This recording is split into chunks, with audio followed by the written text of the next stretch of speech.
She hadn't smiled in a week.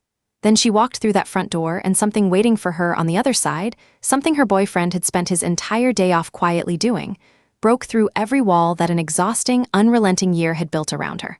Not flowers, not a grand dinner, not a dramatic speech. Clean laundry. And when the story of what he did and why he did it and exactly how carefully he did it hit the internet within hours, thousands of women were weeping at their phones. Strangers, women who had never met this man, never met her, never knew their names. Crying, "Let me take you back to where this started." It was July 2020. The world was still on fire. Hospitals were running on fumes.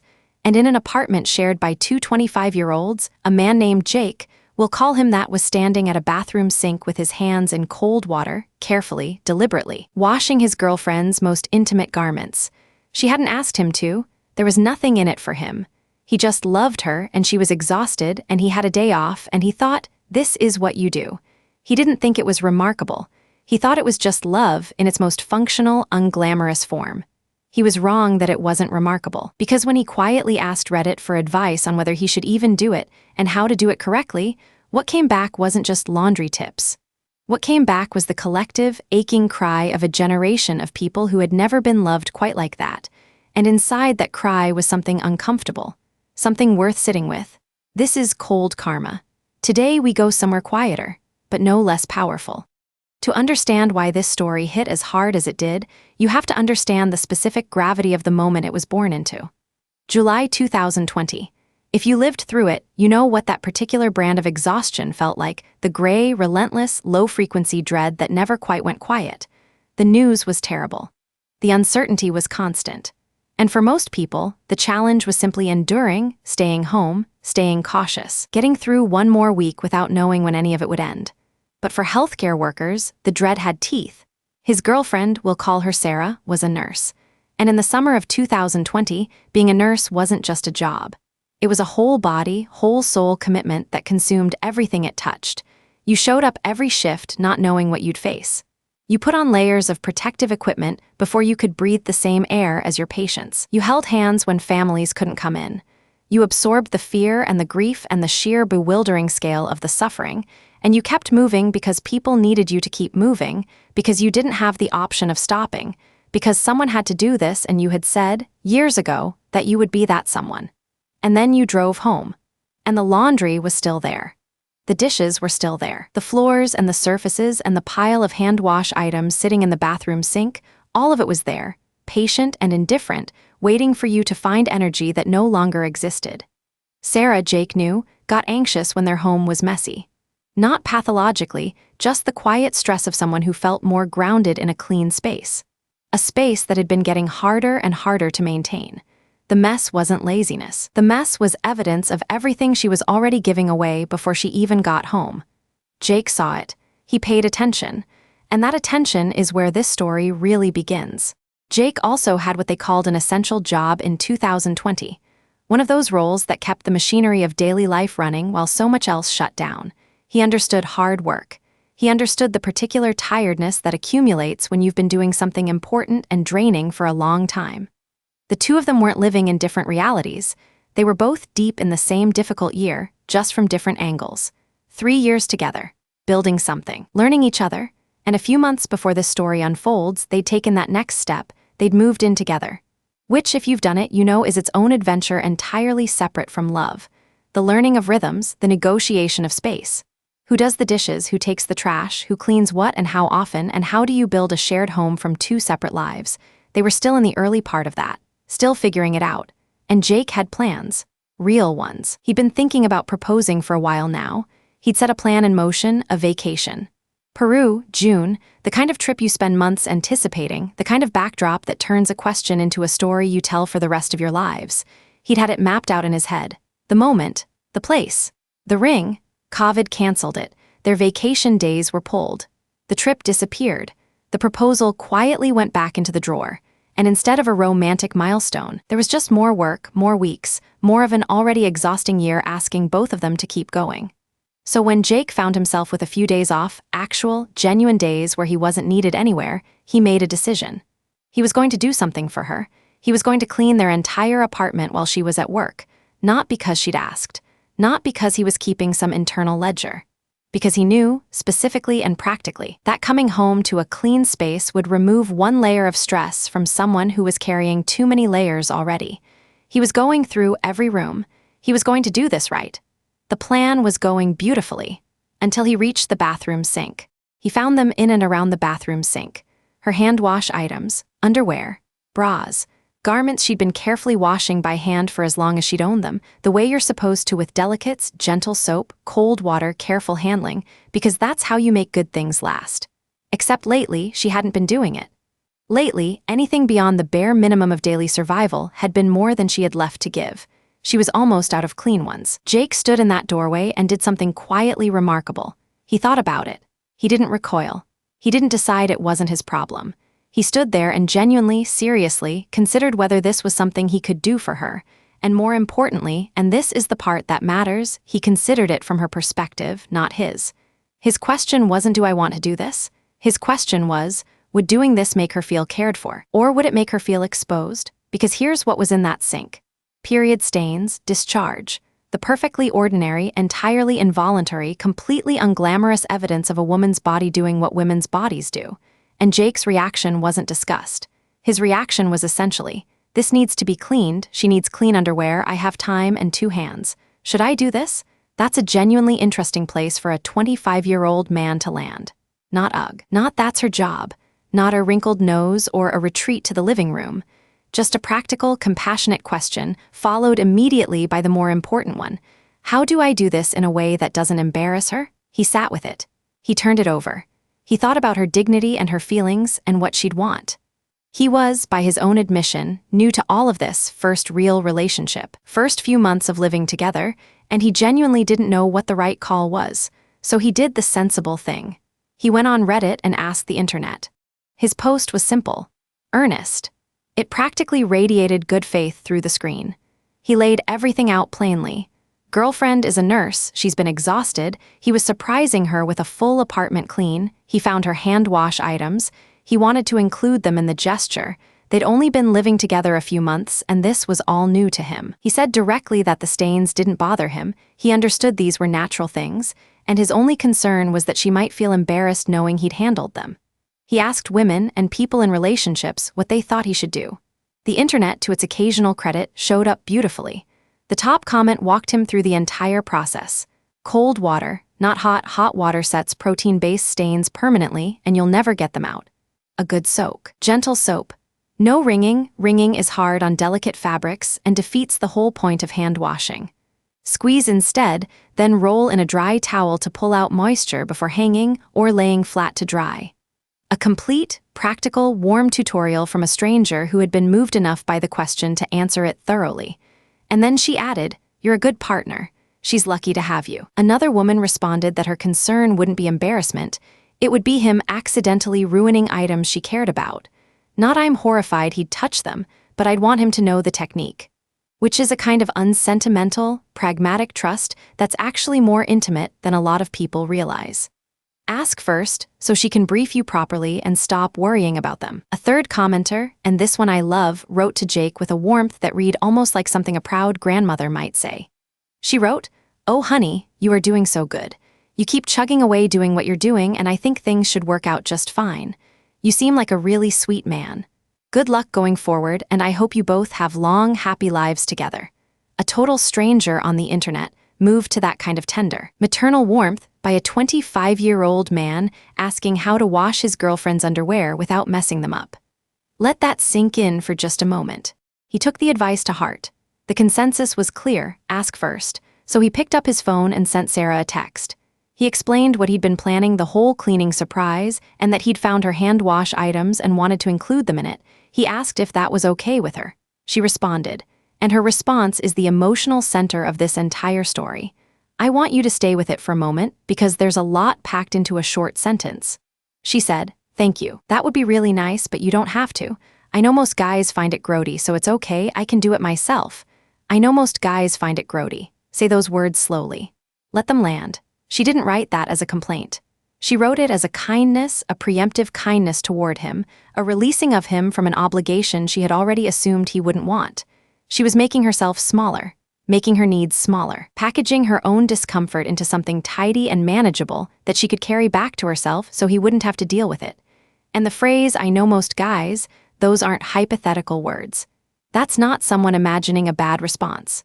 That's someone who has received bad responses, specific ones, personal ones, from people who were supposed to love her and chose instead to make her feel ashamed of something she had no control over. Jake had mentioned in his post that she'd had rough experiences with previous boyfriends, that they'd been grossed out, that they'd made her feel bad. And in those 5 words, "I know most guys," you can hear the exact shape of what that had cost her. Years of quiet apology. Years of managing other people's discomfort about her own body. Years of pre-shrinking herself so that nobody had to confront the fact that she was a living human woman with a living human body. She had pre-apologized for herself to a man who had already learned the correct water temperature. He started soaking her underwear in cold water. No speech, no grand announcement, no "I want you to know I don't actually mind." He just filled the sink with cold water and gentle soap, exactly like the Reddit thread had taught him, and started carefully working through each garment, treating them the right way. Cold water for the stains, because hot water sets them and you'll never get them out. No wringing, squeeze, then roll in a towel. Gentle, deliberate, doing it right because she deserved it done right. And while her delicates soaked, he kept cleaning the rest of the apartment. Everything he had promised himself he was going to do, because this wasn't only about the underwear anymore. The underwear had become part of something larger, a statement he was making in the only language that mattered. Action. Think about what was happening in that moment. She had sent him a text that said, essentially, "You don't have to. I already expect less than this." And his response wasn't words. It wasn't a reassuring reply telling her that he didn't mind, "Don't worry about it, you're not gross." His response was filling a sink with cold water. His answer was, "I know I don't have to. I want to, and I'm going to do it correctly."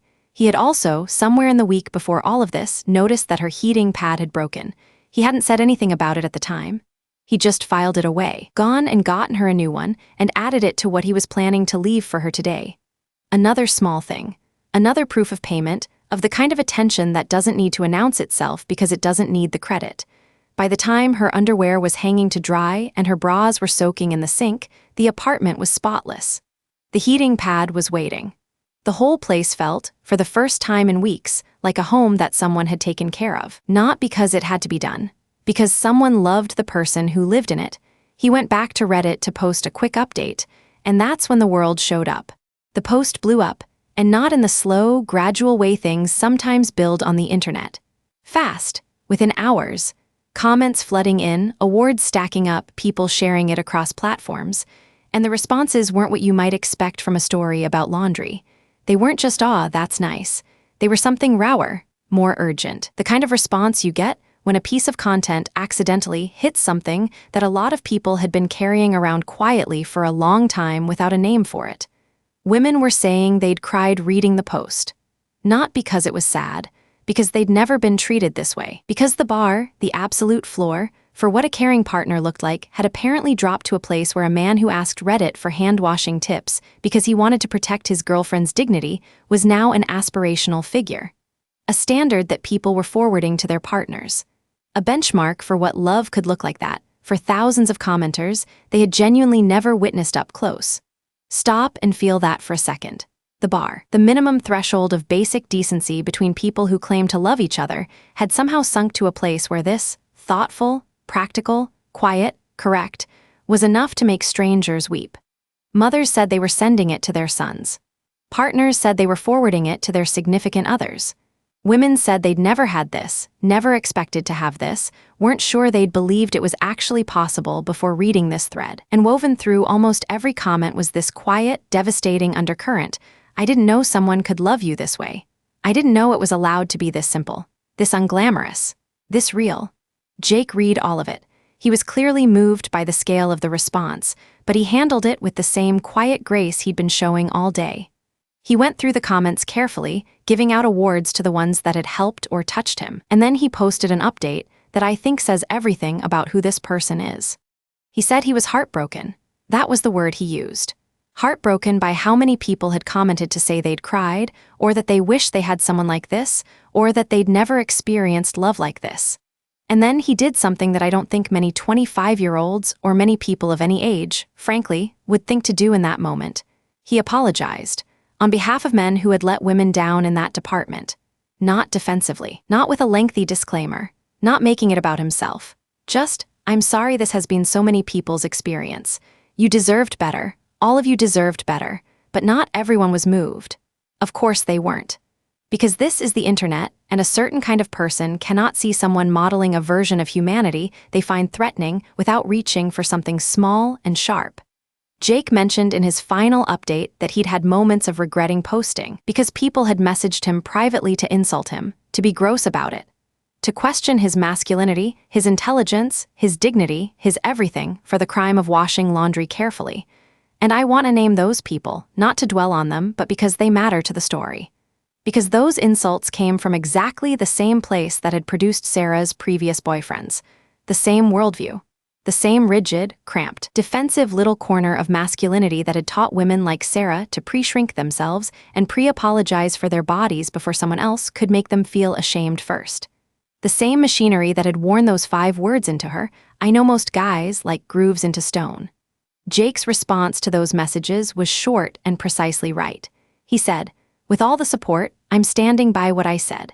If someone has a problem with it, they can deal with it themselves. No extended defense. No argument. No attempt to win anyone over. Just quiet, immovable, 25-year-old certainty that he had done the right thing. That the right thing was obvious. And that the opinions of people who needed to insult him for it said nothing about him and everything about them." And then he waited for Sarah to come home. She came home, and his final update, the last thing he posted that day, is only a few sentences long. He didn't need more. He wrote that she came home to a clean apartment and all her underwear clean. He wrote that she was really happy. And then he wrote the line that is, for me, the entire point of everything that came before it. The line that makes the Reddit thread and the cold water and the no-ringing technique and the hours of cleaning and the viral response and the insults and the standing firm, it makes all of it make sense. He wrote, "First time I've seen her smile in a week, so that made me happy." That's it. That's the whole story. First time she'd smiled in a week. Sit with what it means to be the person who brings that back. To watch someone you love slowly dim under the weight of a relentless year. To see it happening. To feel helpless against the scale of what's exhausting them. And then to see in an ordinary Tuesday afternoon the specific, practical opportunity to give them one moment of relief. One moment where they walk through the door and the weight lifts, just slightly, just enough. One moment of viscerally, physically feeling that someone spent their day thinking about what they needed. There are grand gestures. Vacations and rings and candlelit proposals in foreign countries with perfect lighting. And there's this. A scrubbed sink, underwear on a drying rack, a new heating pad sitting on the counter. A man who paid attention to small things and acted on what he noticed, without fanfare, without needing it witnessed, without any audience except the one that mattered. Jake, somewhere in that clean and quiet apartment, was planning to get down on one knee and ask her to marry him. The Peru trip had been canceled. June had come and gone, but it didn't matter. Because that Tuesday, that ordinary, unremarkable, extraordinary Tuesday, had already answered the real question. Not will you marry me, the more important one, the one that takes years to answer. The one that says, do you see me? Are you paying attention? Will you stay? She walked through that door. She saw what he'd done. And she smiled. This story carries a kind of karma, but it's not the explosive, table-flipping, watch-them-crumble kind we often talk about on this channel. It's slower than that. Quieter, more sustainable. The kind that compounds over time and pays out in ways that are harder to photograph, but more real than anything spectacular. The men who had shamed Sarah, who had made her feel lesser for having a body that worked like a body, those men lost something. They lost a woman who was worth loving well. They forfeited their place in her story through their own smallness. And the evidence of what they'd done lingered in her language, in the muscle memory of pre-apology, in those 5 automatic words, I know most guys, and their karma, they went on to live inside that same cramped worldview. The one where bodily reality is shameful, where care is weakness, where the measure of a man is his ability to stay distant and unbothered, where love comes with conditions and exceptions, and intimacy is allowed only up to the point where it becomes inconvenient, where you end up old and defended and alone and fundamentally incapable of the kind of love that makes someone smile after a week of not smiling. Jake, meanwhile, went on to make his girlfriend smile for the first time in 7 days. Went on to receive the genuine gratitude of thousands of strangers who needed to see what care looked like. Went on to stand firm against insults from small people and come out the other side with his dignity perfectly intact. And went on to plan a proposal to a woman for whom he had spent a random Tuesday learning the correct water temperature for washing delicates. That's not a small life. That's a good one. And there's something else worth sitting with. The response to this post, the weeping, the I've never had this, the collective ache of people who recognized what they hadn't been given, that didn't come from a tragedy. It came from a laundry tip, from cold water and gentle hands and someone asking, how do I do this right? And then doing it. The bar for decent love isn't high, friends. It's just apparently rarely cleared. And when someone clears it, quietly on a Tuesday, without an audience, the internet cries, which tells you everything you need to know about how hungry people are for proof that love can actually be this simple. If this story did something to you, if it landed somewhere, made you think, made you want to be a little more like Jake and a little less like the people who sent him insults, then you're exactly the kind of person this channel exists for. Cold karma isn't only about the explosive moments. It's not just about watching the entitled get exactly what they deserve, although, don't worry, there's plenty of that. It's also about this, the quieter karmas, the slow, accumulating returns of being decent when decency is hard, the justice of someone who was taught to expect less finally getting more, the cold water that removes what shame tried to make permanent. It's about paying attention to what the world owes people and noticing when, quietly, unexpectedly, without fanfare, it finally delivers. Jake and Sarah are out there somewhere. She smiled that day. He was happy because she smiled. And somewhere in their future, there's a proposal that got delayed, rerouted, and recalibrated by the hardest year most people had lived through. That's going to happen at exactly the right time, in exactly the right way, for two people who already know without any doubt what the other one is made of. That's a proposal that doesn't need Peru. That doesn't need a perfect backdrop. Because the answer was already written on a Tuesday in July, in an apartment that smelled like clean laundry. If this story was worth your time today, if it gave you something, drop a like on your way out. It takes 2 seconds, it costs you nothing, and it genuinely helps more people find this channel and find these stories. Subscribe if you want more. We post regularly, and every story we choose is chosen because it has something real to say, something that stays with you.